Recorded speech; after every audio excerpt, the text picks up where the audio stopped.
Hello everyone, it is Brittney. Welcome back to my channel. It's Brittney, bitch. I know I'm really bad about updating you on my monthly books, but you know what? Today that's gonna change because we're doing a quarterly review. I decided to get really springy for you today. You're welcome. So you're gonna notice that this video is gonna be in multiple parts. So I actually filmed my March wrap up back in April, a really long time ago, months and months and months ago. I filmed that. I did not have time to edit it, and then I decided that, you know what, I should just do like a quarterly review because I am just struggling to update monthly. I've been doing really well with actually reading all the books that I put on my TBR and making videos out of them and grouping them together in ways that make sense, like reading a bunch of thrillers in a week or reading a bunch of YA and like trying to group them together in ways that can like make sense for my brain to compartmentalize. I can't say that word. Kalinka wanted to join us today, huh, Kalinka? Are you excited to hear about the books I read this spring?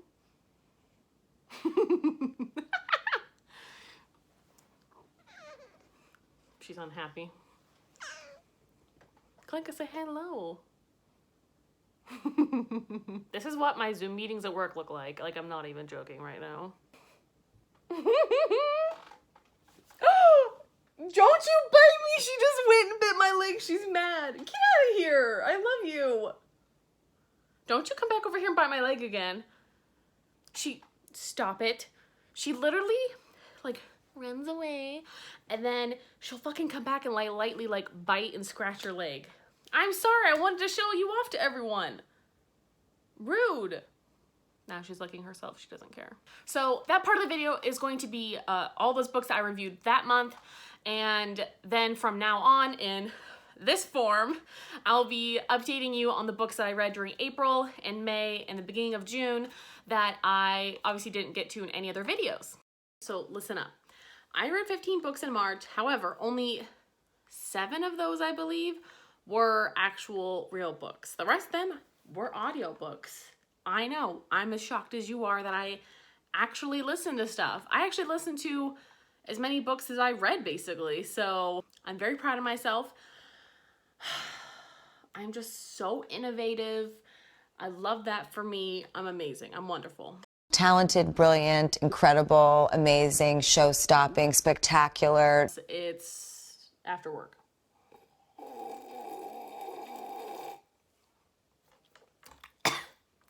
That was a bad idea. Carol Baskin killed her husband.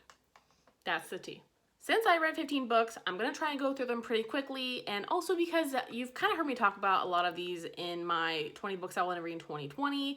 So I read a bunch of those this month, but I also listened to a lot of audiobooks I've been waiting for a long time, and some of them are nonfiction, so I'll just kind of go quickly through them because you know what? I also realized the more I've been watching a lot of people on BookTube, like, sometimes they don't really describe books for that long, and I'm totally cool with it because sometimes all you need is, like, 30 seconds, and you're like, you know what? That sounds really good.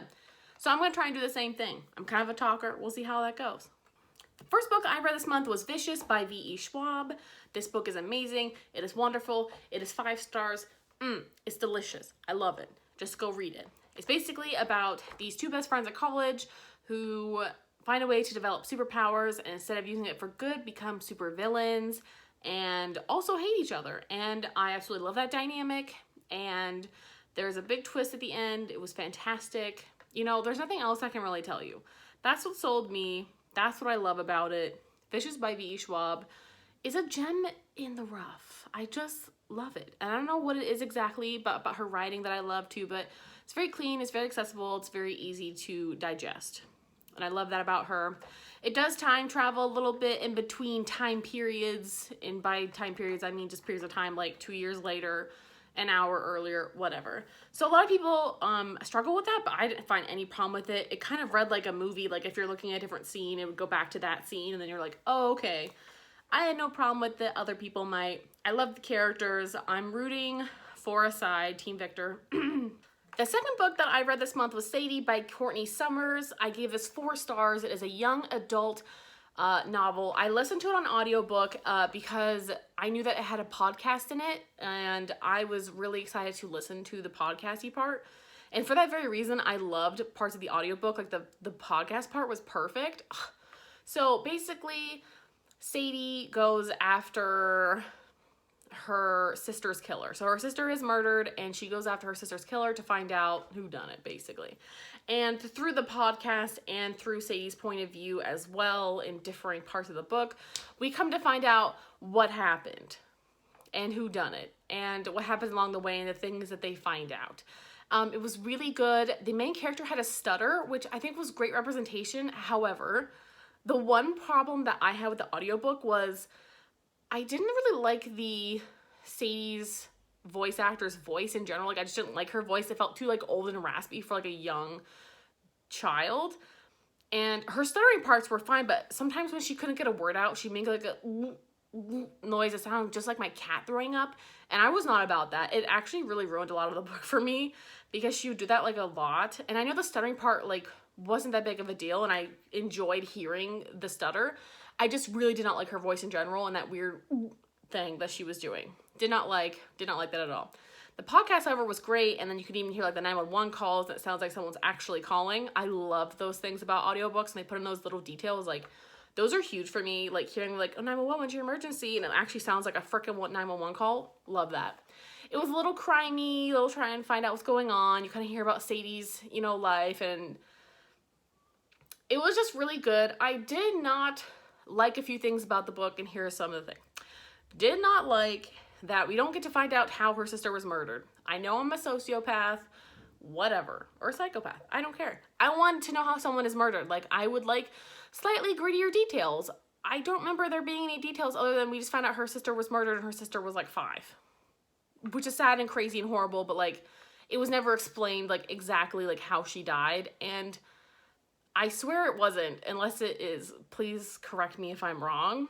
But that's something that bothered me. Really did not like the voice actor at all. She bothered the shit out of me. Loved the podcast element of it. So I gave it 5 stars. It was a really, really good book. It was a very hard-hitting book. I love that it was very realistic in how, like, poor people, when they're, like, on a journey, like, she didn't have money a lot of the time, so she went hungry or had to make deals with people. That was very realistic for me, which I love, because so many times people like go on an adventure and then like they magically have ways to like buy food and stuff. But if you're that poor, living in like in a trailer park or whatever, you're not having money to travel around the world. Like, you really don't have that much money. She had trouble filling up her gas tank. Loved those elements, and the story all fit together, and it just became like really good. I loved it. Wine break. The next book I listened to was The Poet X by Elizabeth Azevedo. And I absolutely loved it. It was a 4-star for me. I listened to it on an audiobook, and this is basically a poetry collection that was kind of autobiographical about her life. I believe it was pretty much about her life. And it was just like a bunch of poetry, and it was like slam poetry, and she's very famous for that. And her voice on the audiobook was just so good, and it was so powerful, and I love the way she pronounces things, because that's how she like meant when she was writing it. Like, that's what she heard in her head, and I just love that aspect. I love when frickin' poets or writers or whatever, or authors, like, read their own stuff, but especially when it's like poetry, because it's so personal. And it just like basically went through her whole life, and like things that she had to deal with, and it's so relatable as like a woman in general, like some of the things she faced. And I think for her, like, there's so many other things that she had to deal with on top of just being a woman that she had to deal with. I can't even like begin to describe like her life. I think you should just go listen to it. I know there's a book, but I would definitely recommend the audiobook just to hear her like pronounce the words. I believe she's Latinx. I believe, because she obviously pronounces a lot of the words that way, and it's like, they're just so good. I just love listening to people that can speak like Spanish and English, and then maybe they could like switch from like English and like a Bronx accent. I don't know if she's from Bronx or Brooklyn. I don't remember. I can't remember. I'm terrible. But then she would like switch to like saying a word like tortilla or whatever. That sounds so white. But you know what I mean? Like the way, like, I love when they switch with like that word. They're like saying the word.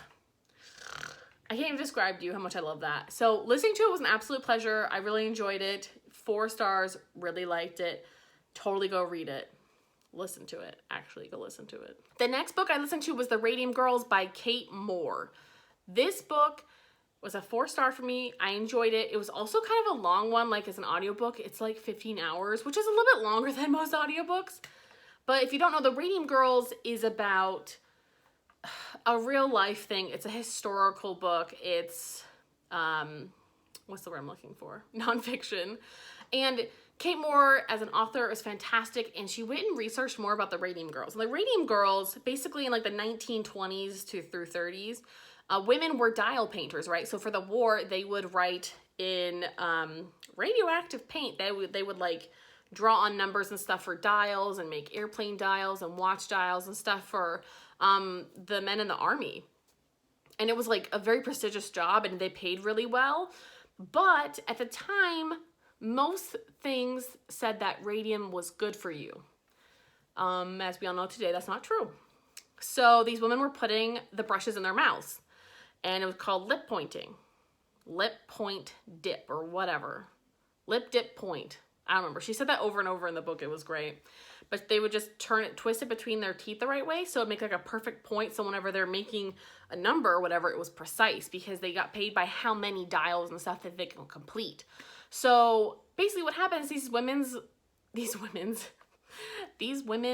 like jaws and stuff started falling out. Like literally one of them, like if you look it up online, you type in the Radium Girls, you'll find everywhere a picture of one of their jaws. Like her jaw was taken out while she was alive because it literally came like crumbling out of her mouth because the radium was slowly killing them. And the whole book is about how these women fought against this like fucking horrible corporation for years and years and years and years. And it's about like the corruption of America, honestly, and an American company, and how other companies like in Sweden or whatever were doing the same dial painting and stuff, right? But they had them use different instruments so they didn't have to put it in their mouths, and they told them to be careful around it. Even like the radium scientists who were on like in the next building were suited up and knew not to like touch it, but they didn't tell the girls working on the watches and stuff to not fucking let that shit on you. They used to paint their lips and they're like, they used to put on their makeup and stuff because it made them glow, right? Because radium was radioactive and it glowed and it was luminescent. So they were really popular around town. They'd go out to the movies and they'd paint it on their lips, all the while not knowing that it was fucking killing them. And it was really hard to listen to at times because of just like the corruption. It's still going on today in different companies and different problems. You know what I mean? Like there's so many different problems like this where companies deny that something is bad for you. So it was extremely harrowing. It was a very harrowing experience, but it's also like a beautiful story of how hard these women work to finally get like justice for all the women like behind them that had died. They kept postponing the trials because they knew they would end up dying soon because that's how bad their conditions were. And it was just the most crazy thing to listen to for me. Like reading it, I think it's one thing, but I think especially listening to the woman narrating the audiobook, like just the way she would like say things. I literally like at some points like I was tearing up in my car. Like I was struggling because it's hard to listen to someone like suffering for that long and like their teeth all falling out and having to be pulled out and having a tooth pulled out and your jaw coming out with it. I mean, just imagine if you went to the fucking dentist, like, oh, my teeth kind of hurt, and he pulls out your tooth and the whole fucking jaw comes out. That's just crazy. So anyway, I can get really passionate about that. It's one of those things, I'm like obsessed with radioactive stuff. Like, I don't know, like Chernobyl. I love like weird tragedies, and it was so beautiful like hearing like how strong these women were in the face of like this garbage and how hard they tried even though they were so freaking sick the whole time. You know what? Like, they're amazing. The next book that I read was Little Fires Everywhere by Celeste Ng. This is an extremely popular show right now. It's on Hulu, and an extremely popular book because obviously the Hulu show has come out. I've already watched every single freaking episode up till now. It's amazing. I love it. The book also was really good. I rated it 4 stars. I really enjoyed it. Basically, it starts with their house is on fire and someone intentionally burned it, and they said it looks like little fires were put everywhere. And it follows the story of like this woman and her daughter move into the rental property of this family, and there's so many like family issues, and there's like the whole town is an upheaval over the adoption of a child, which sounds like it does not relate, but it does. I can't even like, I don't even want to say more about it because it's just so popular right now anyway. Sorry, I hate you. You just go listen to it or read it. But it was a really quick book too. It's like only like 323 pages or something. It's not super long. And it kind of touches on every single one of these people in Celeste Ng's way of how she likes to do books. And it was just a really easy read, and I liked it. It was so easy. It's a really interesting story, and I think the Hulu show is doing a pretty good job of it, even though, especially in the Hulu show, like, a lot of the same scenes are happening, but they're happening in the different places. Like, the conversation is still the same, but it's, like, in a separate location. Like, they switch locations. Like, this actually happened in the house. This happened in a car, but they, like, switch, like, when it happened. You know what I mean? But the conversation is still the same. It's sticking pretty well to the book. So you could always just watch the show. But I think the book in itself adds its own little element. And it's slightly, like, everything about the book is slightly different. Like, everything's like a twist. Like, the picture, and there's a picture of the woman in the town with her child. And it's like of her 20 years ago. And she's an artist. And she's working with a different artist. And that picture sells for, like, hella money. And then it shows in the paper. And then everyone knows about it. Yeah. There's so many things that are uncovered, so many secrets, like, and you know, I love Reese Witherspoon, and she's in this, and Kerry Washington is also in it. It's so good. I really like it. You know what? It's super popular, but, like, I think one of the things that I like about it is, to me, it actually, like, was worth it to read and watch at the same time. Like, I like them both because they're both slightly different from each other.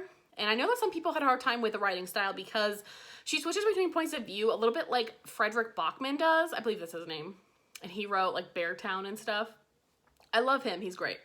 But they kind of both have, like, a paragraph about one person, and then it, like, transitions into a paragraph about someone else. And I know that can kind of be confusing for people, but I sometimes like the back approach. But at the same time, like, I also just did not like Mia as a character. Like, I did not like Mia at all, like, in the book or the show. Like, I just don't like her. So even though I got her backstory and stuff, like, I don't feel sorry for her. I don't care. Don't like her. She's crazy, immature, aloof. Like, she really could have just solved, like, there's obviously, like, a dilemma in this with, like, her and, like, the child she brought with her, and, like, her legitimacy of being a parent. The whole thing could have been solved if she did, like, one separate thing. Please go read my review on Goodreads if you want the spoiler for that. But anyway, great book. Totally recommend. 4 stars. Just go do it. The next book I listened to was The Brief Answers to the Big Questions by Stephen Hawking. I gave this 4 stars. I love Stephen Hawking.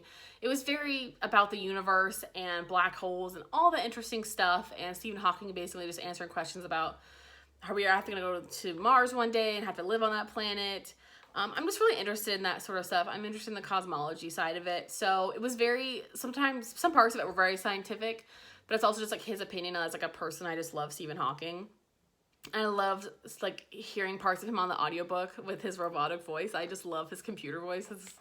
I don't know, it's, like, weirdly, like, calming. Like, I just enjoy hearing it because he's so, like, wise and, like, esoteric as a person. I mean, rip. I just love him. So I just enjoyed that. If you're really into, like, black holes and the universe and, like, how it works, and, you know, are we going to have to go to Mars one day? What are we going to do about population control? Like, kind of, like, big issues. I think you would really enjoy it. I gave it 4 stars. It kind of sums up a lot of his other work into one, I think, one book, one novel. So I would just go do it. I really liked it. And if you like Stephen Hawking and you maybe don't know, like, too much about him, I think you'll really, really enjoy it. So it was a good read. The next book I listened to was Still Alice by Lisa Genova. This is a 4-star for me. It's basically about a woman who gets Alzheimer's, and you see her progress as it gets worse and see how she kind of found out about it and how she has to deal with her being a Harvard professor and having, like, step away from her job. And honestly, that's, like, that's pretty much what it's about. And it's just, like, touching, and it's basically from her perspective. So, like, towards the end of the book, right, like, she can't remember so much, and it's just, like, oh, it's heartbreaking, but she, like, refers to her daughter as, like, the actress because that's her job, right? So she learns how to categorize people by that, and it's so freaking sad and beautiful at the same time. Like, I don't know, it was just really sweet. So I gave it 4 stars. I really liked it. There were some parts that were a little hard to listen to, you know, because I think Alzheimer's is one of those things that almost all of us have kind of seen, and it's really hard to watch someone deteriorate through this kind of dementia. So that was really hard to listen to in a way, but it was also just like a beautiful story. And I know that there's a movie out there, I think with Julianne Moore in it, which was really good, but I wanted to listen to the book because I wanted the book's perspective. I really like the book too, so I would definitely recommend it for a quick audiobook read. I read it in a whole day. It was kind of heartwarming and touching in its own beautiful, sad way. The next book that I read was Everything I Never Told You by Celeste Ng. This was her first book, so Celeste Ng only has 2 books, which is Little Fires Everywhere and Everything I Never Told You, and I've read both of them. So, good for me. I really like Celeste Ng's writing. I gave this one, again, 4 stars. I really enjoyed this as well. And Everything I Never Told You would make such a good show, so I'm not sure why they haven't done it as a show yet. I swear they don't have one. But it's basically about a family in the 70s, and it's a Chinese-American family, and every single character is just so complex. And Little Fires Everywhere was pretty complex in like the character development, but I feel like I know the characters of Everything I Never Told You in a way, like I know them so much deeper. Like their daughter basically shows up dead in a lake and they have to figure out like what happened, and it kind of backtracks as to what happened in that time period. And it's really beautiful to see like what happened and how it transpired and how their lives really were. It's again like kind of like a family drama and unraveling of secrets. And it was just really interesting to see, you know, what they had to go through in the 70s. And back then, Asian people were referred to as like Oriental. And I know that the author put that in the book. And then I saw on Goodreads that someone was like, why would you do this? It's like offensive to us. Because I think she herself is, she's Asian, right? So she was like, well, I put this in here because that was accurate to the time and how we were referred to, which a lot of people don't know. Like people are like, oh yeah, an Oriental rug, but like that's how they used to refer to Asians in this country. And it was just very accurate to the time, even though it's kind of hard to read some of those things. It's just a really beautiful story. I liked it.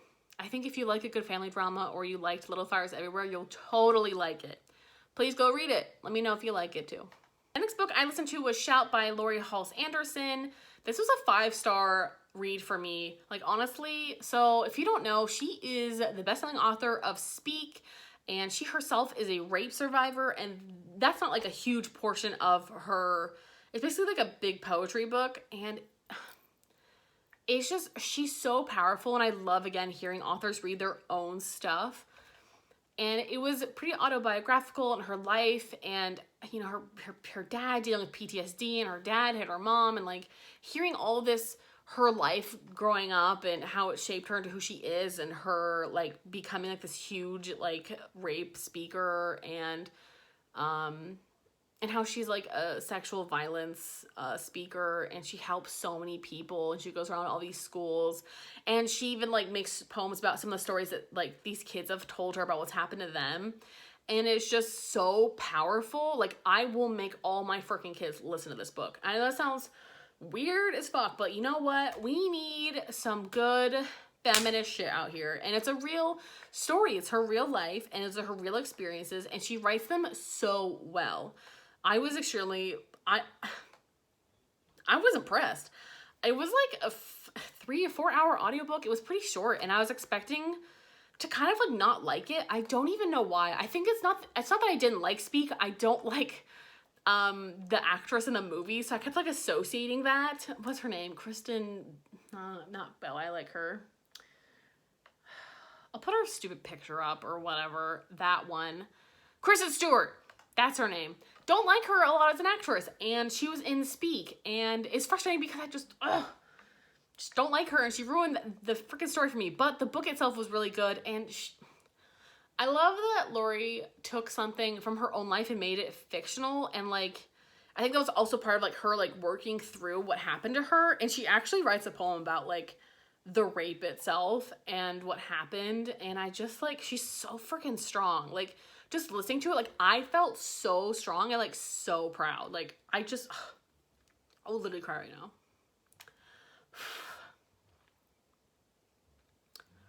We're not crying over a book. It's not a sad book.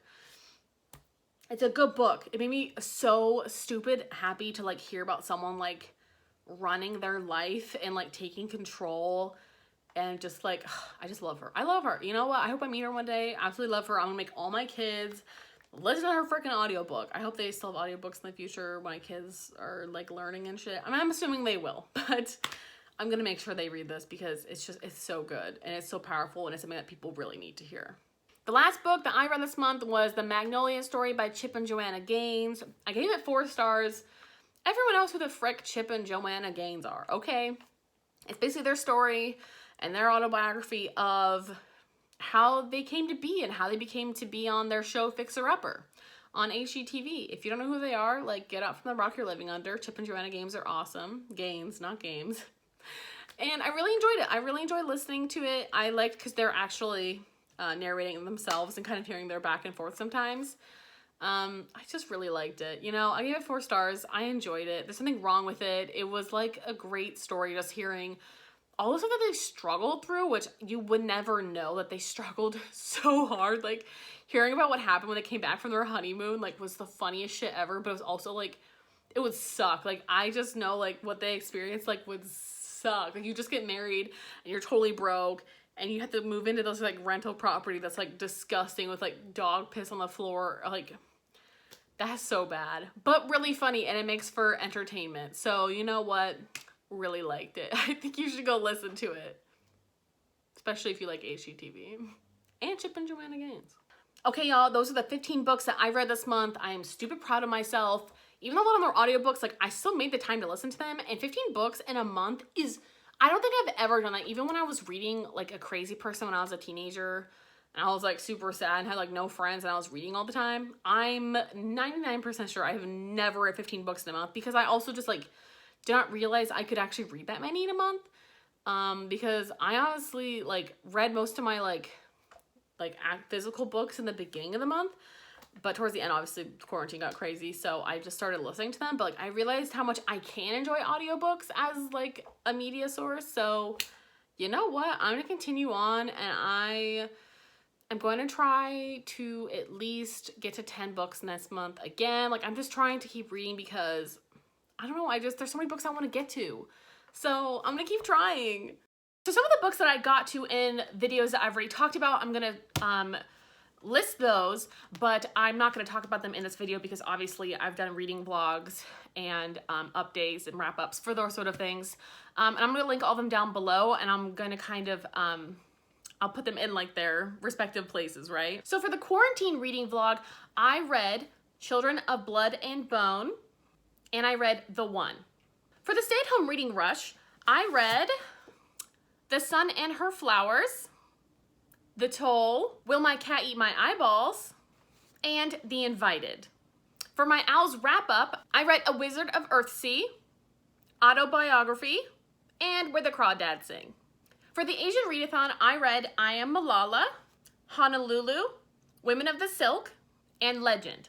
For my Reading a New Thriller Every 24 Hours video, I read No Exit, Behind Her Eyes, The Lying Game, and Bring Her Back. So I have 9 books between 3 different months that were not included in those videos, and so now I'm going to talk about those books. Most of them are audiobooks, so that's also why I don't always include them in, you know, reading vlogs, because it's not the same as being able to hold up a book, right? Because you just put the book up on a screen. But I do include them as reading, and I've really gotten more into audiobooks as this year has progressed, and I am very proud of myself because I have not really touched audiobooks before this year. So you know what, like, I am giving myself all the points in the world, like 10 Mario plus. So first we're gonna start with April. I read A Clash of Kings by George R.R. Martin. This is the second book in the Song of Ice and Fire series, and I really want to pick up the third one on audiobook, but they're also very long and at least 35 hours each, 30 to 35 depending on each book, and that's a long time for an audiobook, and it just takes me such a long time that it's so hard to justify listening to it. I would rather read it, but at the same time, if I only have like one audiobook and it's that book, then it's not that bad. But I tend to like to have multiple audiobooks, not because I listen to them at the same time, but because it also motivates me again to read and keep listening, because they're going to expire and I have to renew them or give them back. Or actually they auto go back to the library, and that fucking sucks because I was right in the middle of one and it returned. But thank God it said it wasn't available, but I guess the person who got it, like, returned it back, and I got it, like, a few hours later, and I got to finish it, so we're fine. So this was the sequel, and I can't really tell you much else about it because it's gonna ruin a lot of things if you haven't seen the series / want to read the books, and the series is still following pretty heavily with the book at this point, and I know after the 3rd book it really breaks off more, but I only ever read the 1st book, and I reread it a couple of times because I was like obsessed with the 1st one. I think the 1st one is just maybe my favorite because it's where everything begins so far, but the sequel is obviously another 5-star. I can't deny it. I just love his writing, and eventually I will have all of them in my possession, but he hasn't finished writing the series yet, so at this point I'm okay with just listening to them on audiobook. The next book I read was Fangirl by Rainbow Rowell. This is a very popular book, and I know that it's one of Gabby Reed's favorites, and I gave this 4 stars, and I really liked a lot of it, but there were definitely some things I had trouble with this novel. First of all, I felt like this was just very unfinished. It left me very unsatisfied at the end, and I think that was my biggest issue was like I was expecting more climatic moments, and I was expecting a climax, and I was expecting something. I was expecting the story to go somewhere, but the plot was not super strong in this book. It's definitely character driven, but at the same time, like I had such a hard time with the main character at points because she's so closed off to life that it's so difficult to, like, I don't know, sometimes to relate to her. I mean, basically this whole book's about like this girl, and she's a twin. Her name is Cather, and her sister's name is Wren. So basically their mother like left their lives, blah, blah, blah.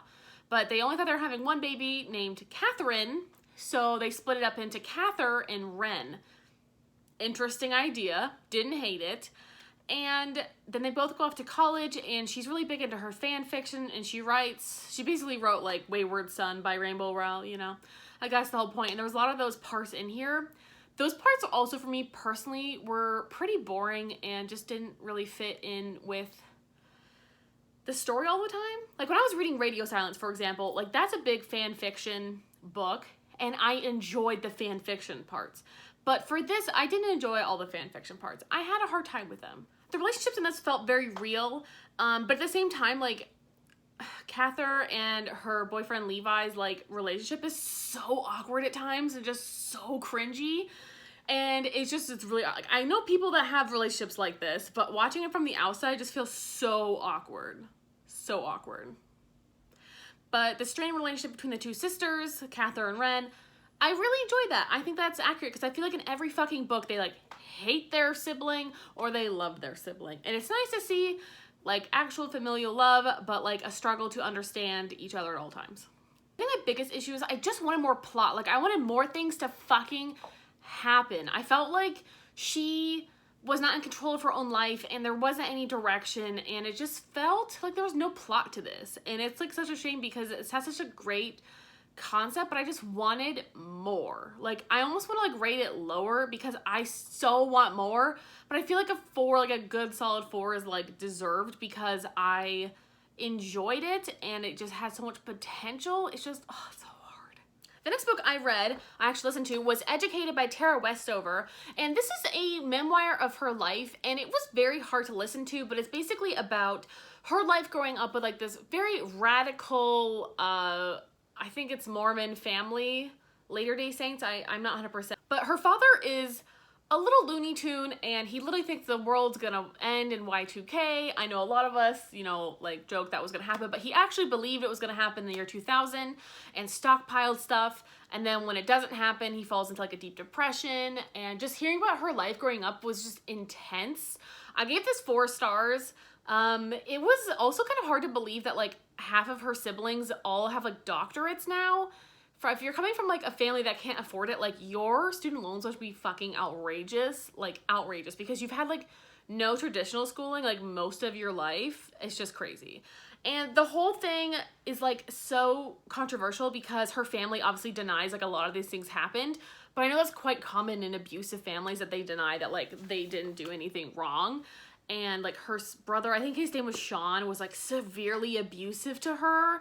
And it, like the lack of medical care in the family and how her mother was gonna like solve everything with like aromatherapy was just so weird and interesting. And it was really sad to listen to some of these parts. Like I believe like her mom got into like an accident, like they were in a car accident because her dad was driving too fast, and her mom had like severe brain issues, like really bad, and she was like down in the basement for like months because she couldn't like see light and shit. Like that's just crazy. So I definitely would recommend this, but you know, definitely a cautionary tale. There is like a little bit of body horror in here and things that have happened, and it's obviously a lot of it is abuse, and it's hard to listen to. So whether you read it or listen to it, just take that into account.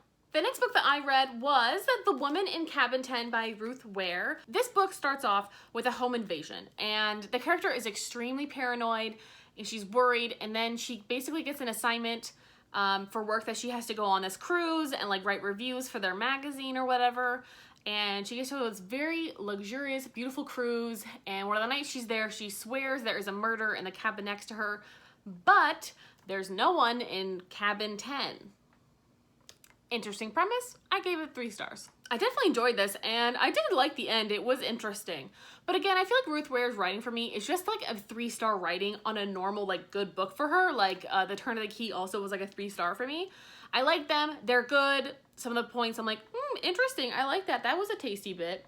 But they don't really, like, reach to a higher heaven for me. I also just don't think I like the trope of an unreliable narrator. I feel like that's just very overdone. And I really hate not being able to trust my narrator, because just because you're a little slosh does not mean things didn't happen, because I have never been blackout drunk in my life. I've had basically alcohol poisoning, and I can still remember everything that happened that night. Like, I can tell you every bar we went to on my 21st birthday. I can literally tell you the order in which we went. I can tell you exactly who was there and who left at what time.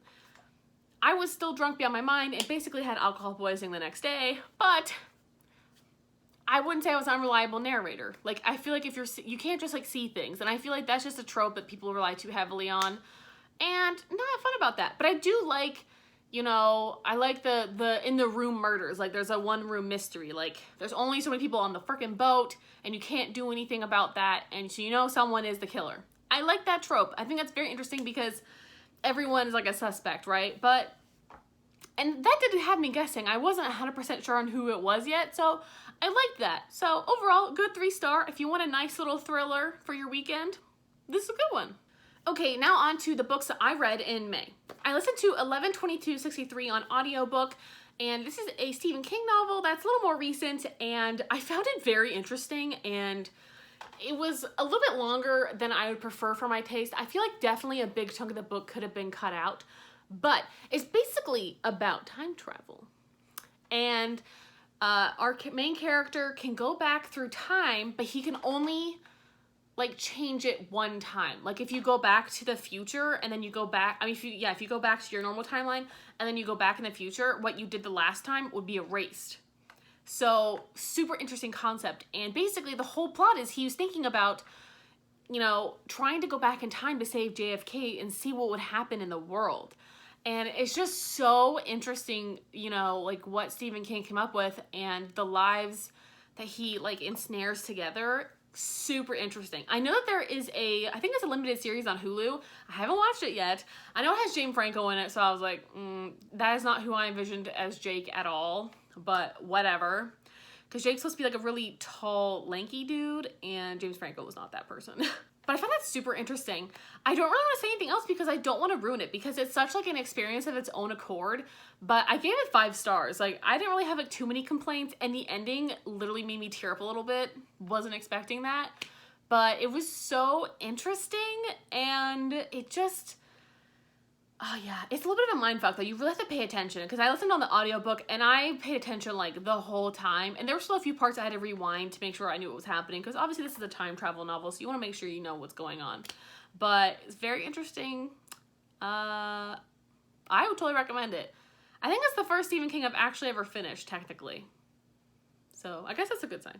The next one I read was Made by Stephanie Land, and yeah, I didn't really like this book. So here's what happened.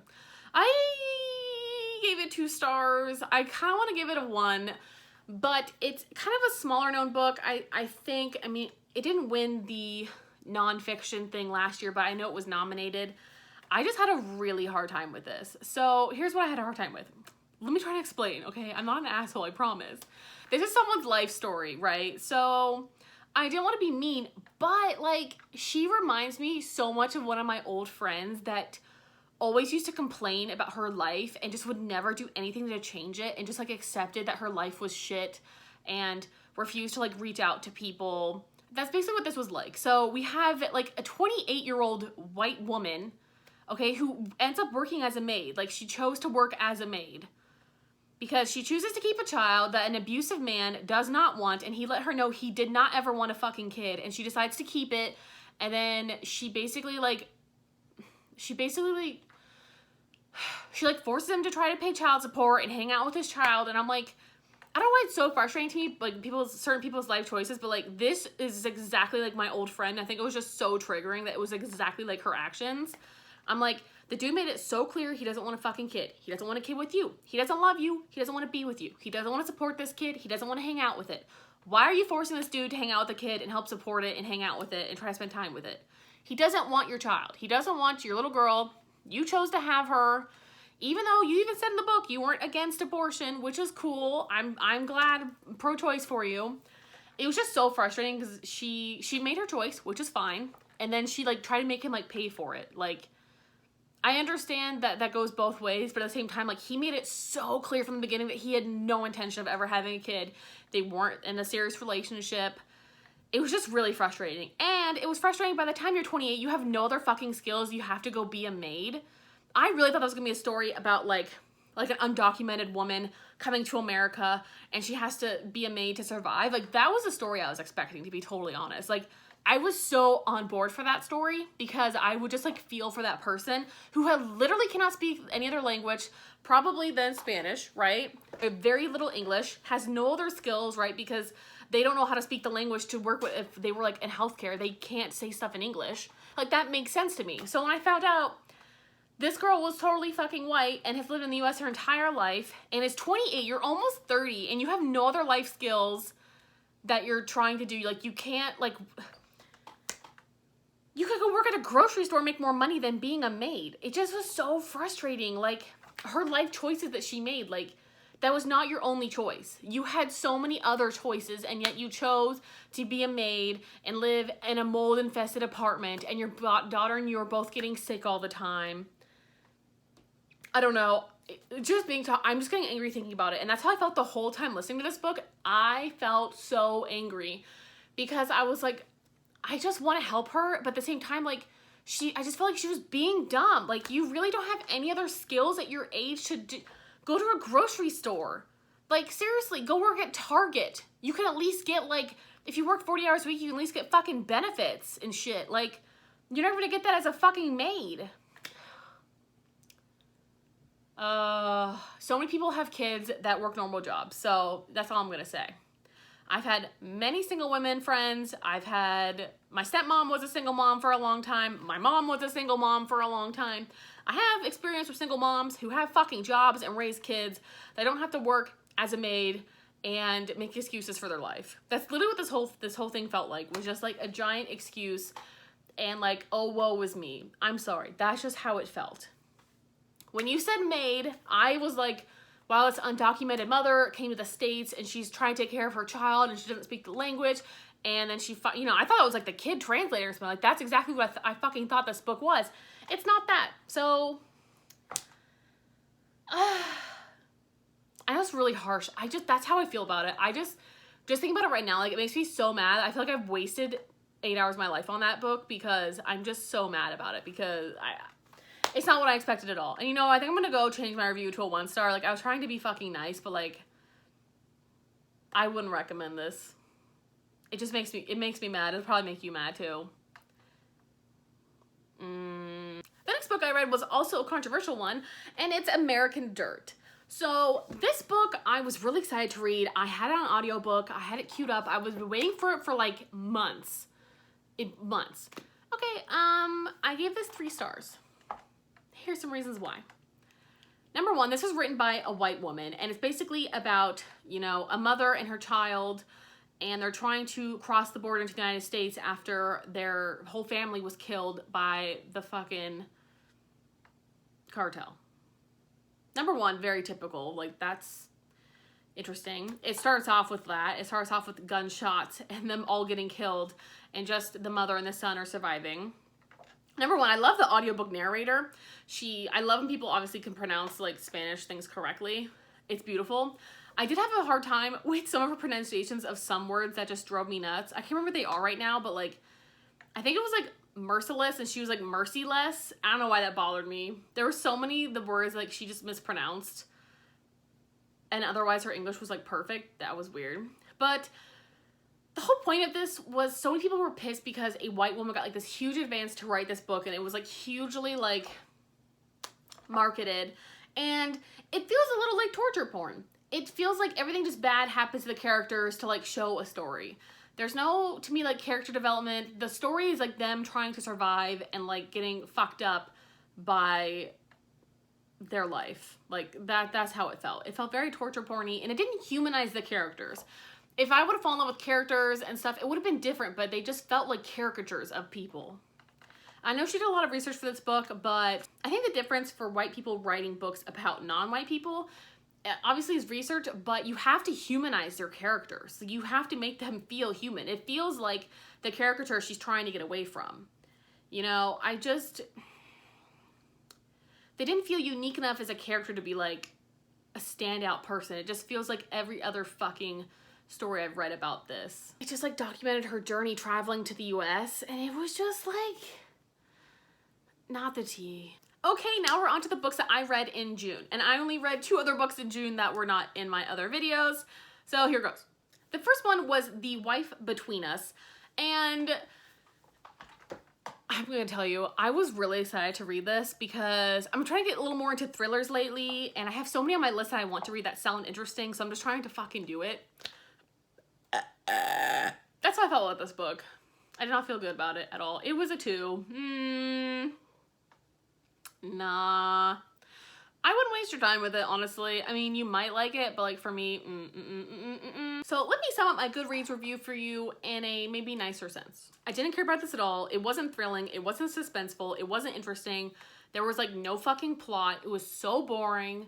This was a typical abusive, controlling husband domestic thriller. Like, did not fucking care. The twist was so dumb, and I just didn't care because I didn't care about any of the fucking characters. I didn't care what happened. Nothing about it was interesting. Again, like the whole time I was listening, I was like waiting for like shit to happen. Like I was just listening like, am I missing something? And then it would switch to like a different perspective, and I was like, wow, that was the fucking twist. What a boring concept.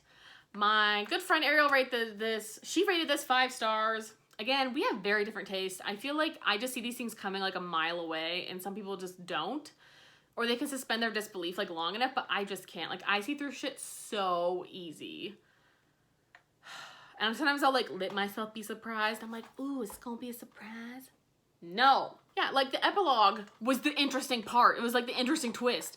I would have preferred that twist early on and then a really sinister ass ending. Like that would have made it at least a 3-star for me. I just needed something else. Like the rest of it was just so boring. Like I totally forgot what even happened now. Like I'm just so done. If you know how I feel, why would you say that? Like you put me in such an uncomfortable situation. Like you know I'm not happy. You know I'm trying. Why are so many thrillers just so bad? Ugh. Next is Vox, and this is the last book I have read. I just read this, I believe, like last week. And very interesting premise. It's very Handmaid's Tale-esque. So if you like The Handmaid's Tale, you might definitely like this. It's basically about a woman who is a professor and then all of a sudden silencing women to only 100 words a day. So you have to wear a word counter, and it literally will shock you if you go over your allotted words, and the more words you say past your allotted time, it will actually almost kill you.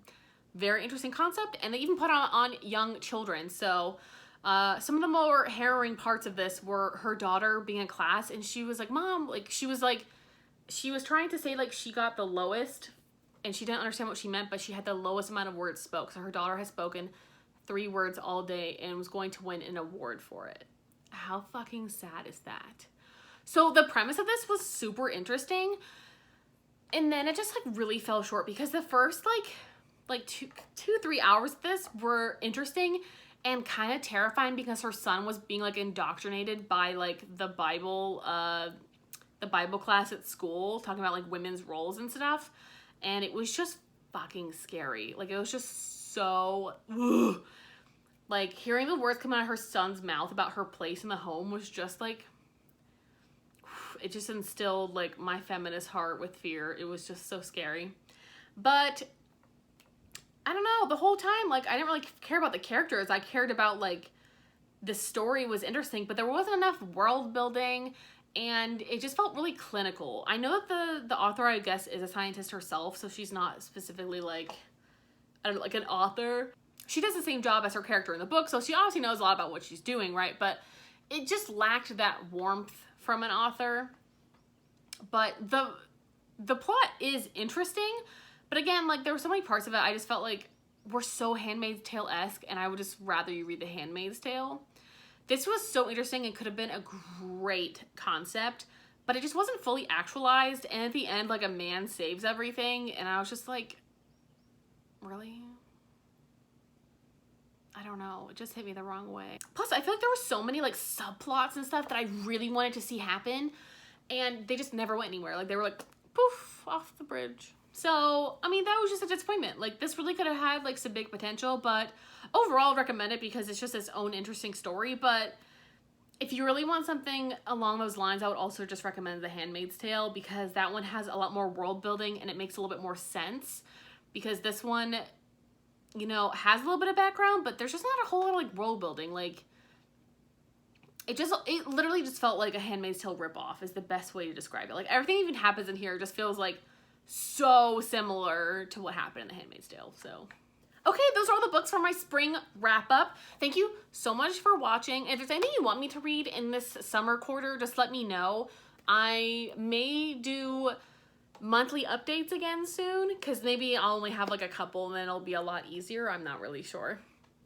Or I might do quarterly again, because it's also easier in its own way to just do that instead of making a video every month, because I feel like by the time it's the first of the next month, I'm like, oh shit, I need to make that video, and then it's like a week into that new month, and then I'm already reading other books, so we'll see how that goes. Okay, like, subscribe, do all that fun junk. I'll talk to you guys later. Bye!